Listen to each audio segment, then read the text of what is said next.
címe az áldások és előnyök. Nem fizetve gonoszszal a gonoszért, avagy szidalommal a szidalomért, sőt ellenkezőleg áldást mondván, tudva, hogy arra hívattatok el, hogy áldást örököljetek. 1 Péter 3:9. Vannak emberek, akik keserűen arról panaszkodnak, hogyan csapták be őket, hogyan nyomták el, és hogy nem vesznek róluk tudomást. Ezeket a mentségeket hozzák fel az életben elszenvedett kudarcaikért. De nem ez a te sorsod, ha már újjászülettél. Te Ábrahám magja vagy, ha pedig Krisztuséi vagytok, tehát az Ábrahám magva vagytok, és ígéret szerint örökösök. Galata 3:29. Ábrahám áldása működik az életedben, és ez az áldás biztosítsa a jólétet és az előnyt, nem számít az sem, hol találod magad az életben. Ez a működő áldás volt az, ami Izsákot előnyhöz juttatta, hozzásegítve a rendkívüli jóléthez, hatalmas gyarapodáshoz és fejlődéshez. Egészen addig, amíg a filiszteusok elkezdték ezért irigyelni. 1 Mózes 26:13-14. Ez az áldás volt az, amivel kutakat ásott és vizet talált.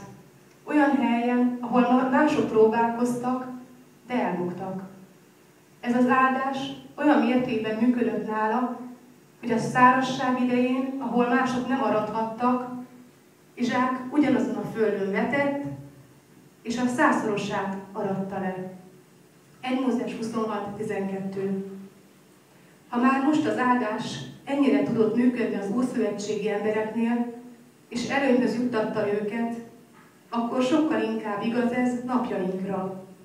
Ez az oka annak, hogy mint Istennek gyermeke, sosem kellene előnytelen helyzetben lenned, mert áldott vagy te az Úrtól. Az Ábrahám áldása a nap 24 órájában működik nálad. Ez az áldás volt, ami előnyös helyzetbe hozta Ábrahámot, akkor, amikor elváltak az útjai öcsétől, Lóttól. Az emberek és az állatsereg olyan nagy volt, hogy többé már nem tudta a föld mind a két családot eltartani, és nem tudtak egymáshoz alkalmazkodni. Ez a pásztorok között visszaállított.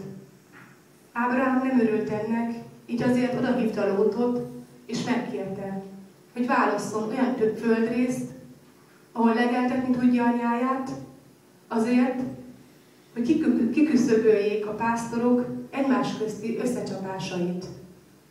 A Biblia azt mondja, hogy Lót a föld legjavát választotta, a másik részét Ábrahámnak hagyta. 1 Mózes 13:10-11.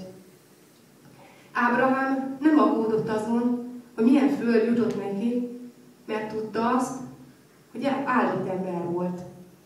Az Istennel kötött szövetségéből kifolyólag az egész világ elfoglalásáról ki volt állítva a bizonyítványa. Ehhez hasonló gondolkodásunk lehetünk mi is, mivel Ábrahám áldása által mi a világ. Mondjuk el közösen a megvallást. A hithű Ábrahám áldásával vagyok megáldva. A hithű Ábrahám áldásával vagyok megáldva. Ezért bármerre is járok. Megnyilvánítom ezt az áldást.